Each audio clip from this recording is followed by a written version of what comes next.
federal case against former FBI Director James Comey has just been dismissed after a judge determined the interim U.S. attorney who brought the case, Lindsay Halligan, was unlawfully appointed.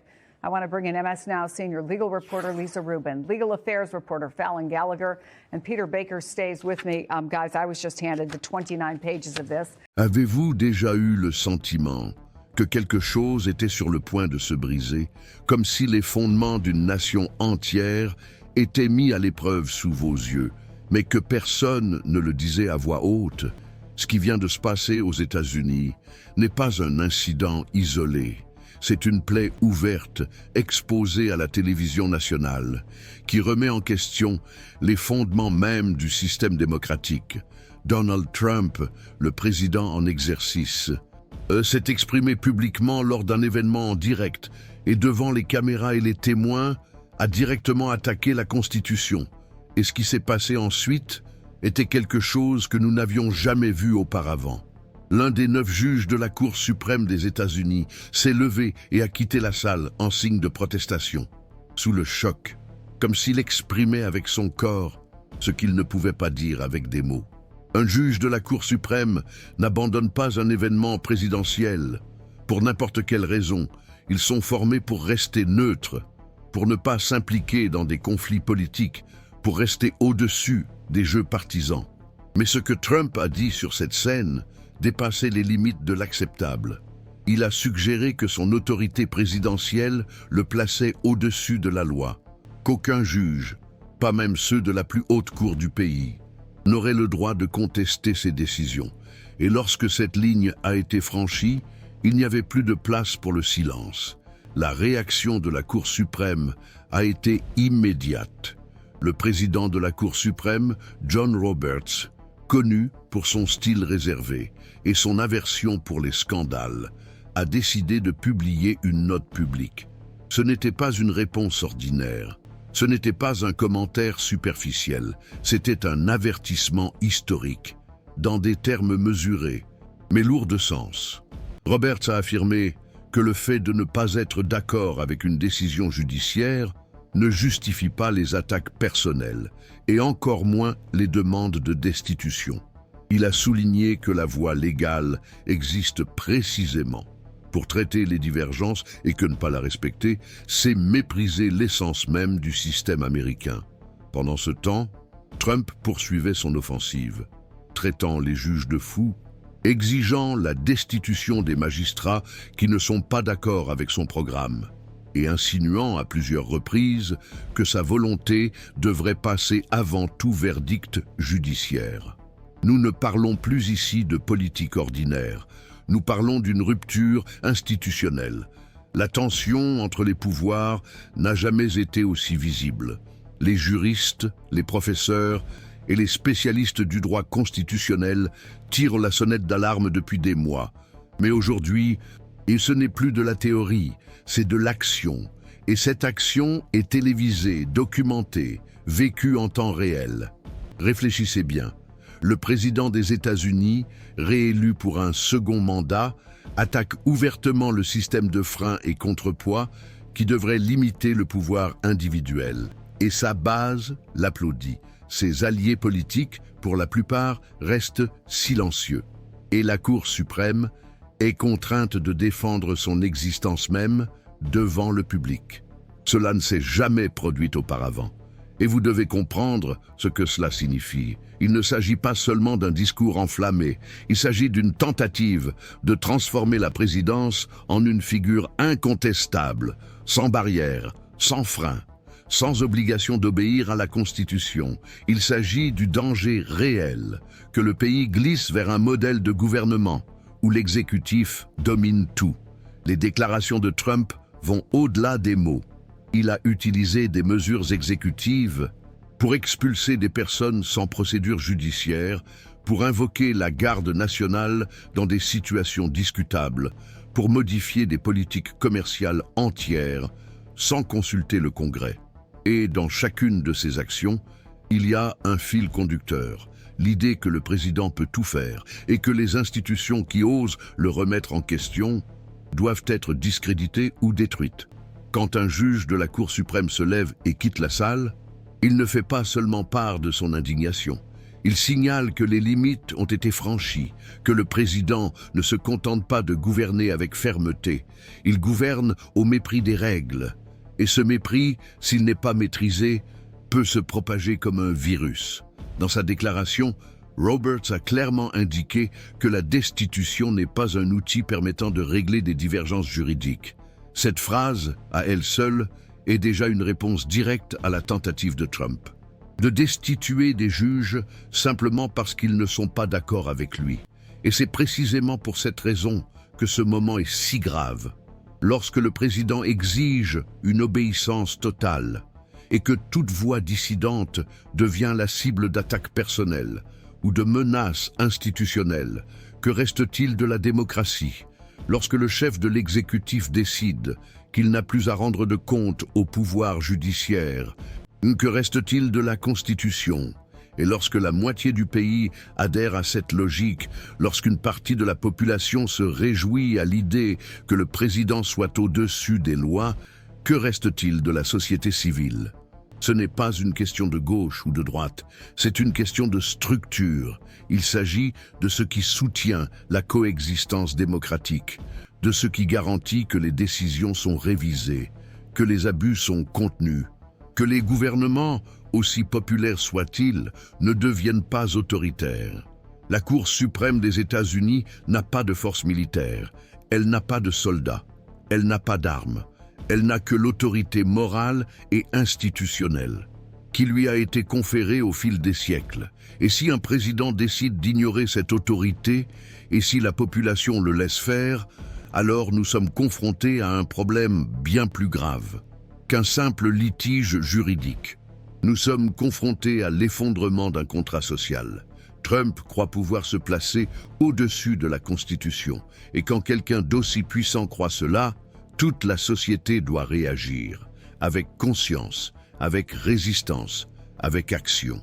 La Cour suprême a commencé cette réaction par un geste, une note publique. Mais la prochaine étape dépend de nous tous.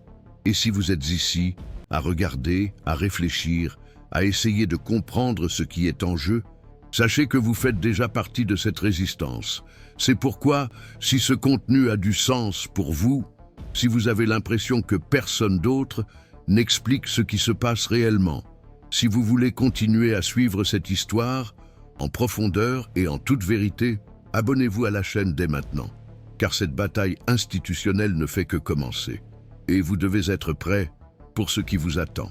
Ce qui est en jeu aujourd'hui n'est pas seulement un différend entre un président et un juge. Il s'agit d'un affrontement direct entre deux piliers du gouvernement américain. D'un côté, l'exécutif, dirigé par un président qui estime disposer d'une autorité absolue. De l'autre, le pouvoir judiciaire, qui tente de préserver son intégrité face à une pression sans précédent. Et au cœur de cette tempête se trouve la Cour suprême, contrainte de répondre à un type d'attaque qu'elle n'avait jamais connu de manière aussi explicite.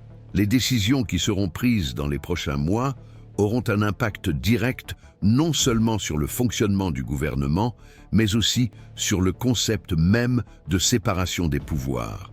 Il s'agit de jugements qui concernent l'utilisation abusive de décrets exécutifs, l'imposition de droits de douane sans l'approbation du Congrès, la manipulation des lois sur l'immigration sur la base de décrets d'urgence, et même la tentative de revenir sur la citoyenneté par naissance garantie par le 14e amendement.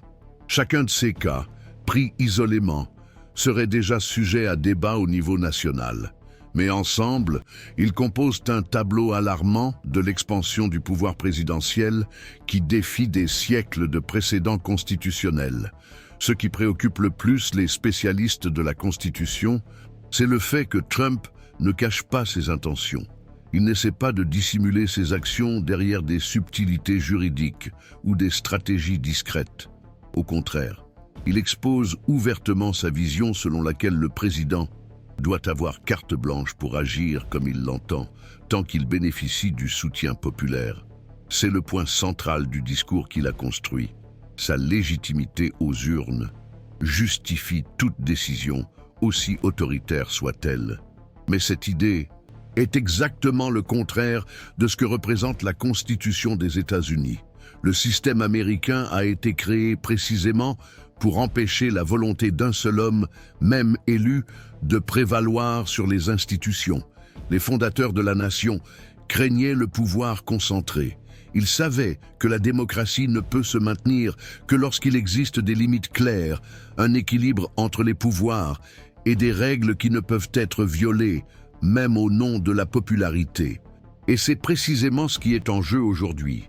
Les attaques publiques de Trump contre les juges fédéraux, ses déclarations affirmant que les décisions judiciaires ne s'appliquent pas à lui, et son insistance à nommer des alliés idéologiques à des postes stratégiques, ne sont pas seulement des signes d'autoritarisme, ce sont des actions concrètes visant à remodeler le système de l'intérieur, à affaiblir la confiance dans la justice et à normaliser l'idée que le président peut gouverner sans être contesté.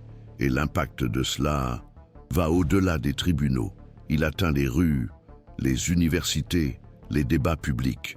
Chaque fois qu'un juge est ridiculisé, chaque fois qu'une décision judiciaire est traitée comme une trahison, chaque fois que l'idée de limite au pouvoir est présentée comme un obstacle au progrès, une partie de la démocratie s'érode. Cela n'apparaît pas du jour au lendemain. Cela s'accumule. Il s'infiltre dans la culture politique. Et soudain, sans que l'on s'en rende compte, le pays ne réagit plus aux abus. Il les accepte, il les justifie, il les soutient. C'est pourquoi le geste du juge de la Cour suprême, qui s'est levé et est parti, est si important. C'est une tentative désespérée de tracer une ligne, de dire « jusqu'ici », de rappeler à la nation qu'il existe une limite, que la Constitution a encore de l'importance, que le respect des institutions doit encore être le fondement de tout gouvernement, aussi populaire soit-il. C'est aussi pour cela que la réponse de John Roberts, bien que subtile, revêt une importance historique. Lorsque le président de la Cour suprême estime qu'il doit s'exprimer, c'est parce que quelque chose de très grave est en train de se passer. Roberts, un juriste conservateur nommé par George W. Bush, n'est pas du genre à faire des gestes dramatiques. Il a passé des années à essayer de protéger l'image de la Cour en la tenant à l'écart des disputes politiques. Mais aujourd'hui, même lui voit la nécessité d'intervenir. Et lorsque cela se produit, il ne s'agit plus de droite ou de gauche. Il s'agit de la survie institutionnelle. Pendant ce temps, Trump poursuit son escalade. Non seulement il ignore les avertissements, mais il s'en sert comme carburant. À chaque critique, il répond avec plus d'agressivité. À chaque limite imposée, il tente d'aller encore plus loin. Et le problème ne réside pas seulement dans son attitude personnelle, mais dans le fait qu'une partie importante du Congrès, en particulier à la Chambre des représentants, semble disposée à le soutenir aveuglément. De nombreux parlementaires républicains, craignant des représailles politiques ou cherchant à rester proches du pouvoir, évitent de s'opposer au président.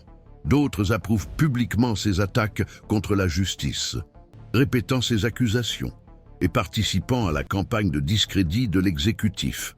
Cela crée un environnement toxique où les juges sont désormais considérés comme des ennemis politiques, où les décisions judiciaires sont traitées comme des coups idéologiques et où l'idée que personne n'est au-dessus des lois commence à sembler naïve. Et cette transformation est dangereuse, car une démocratie ne survit pas uniquement grâce à des lois écrites. Elle dépend de la culture, des valeurs, de l'engagement collectif envers des principes fondamentaux. Si ces piliers s'effondrent, le texte constitutionnel n'est plus qu'un bout de papier.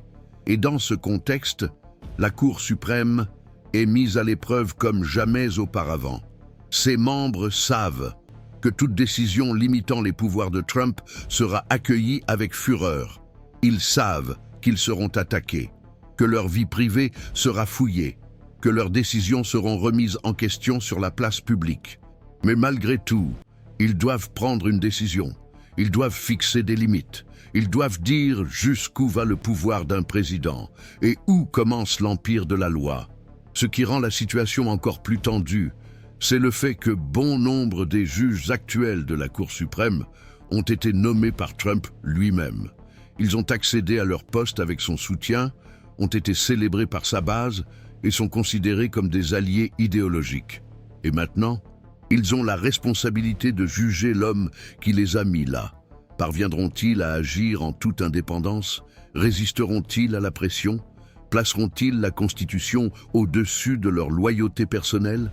Ce sont des questions qui restent sans réponse, mais qui doivent être posées, car l'avenir de la démocratie américaine pourrait dépendre de la réponse que ces juges donneront dans les mois à venir.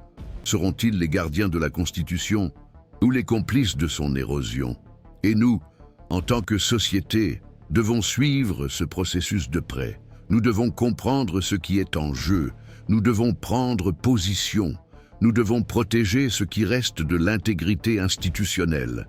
Et si vous aussi, vous avez le sentiment que cette histoire n'est pas racontée avec toute la profondeur qu'elle mérite, si vous aussi, vous vous demandez comment nous en sommes arrivés là, si vous avez le sentiment que tout cela vous affecte, même si cela ne fait pas la une des journaux de votre ville, alors commentez ci-dessous.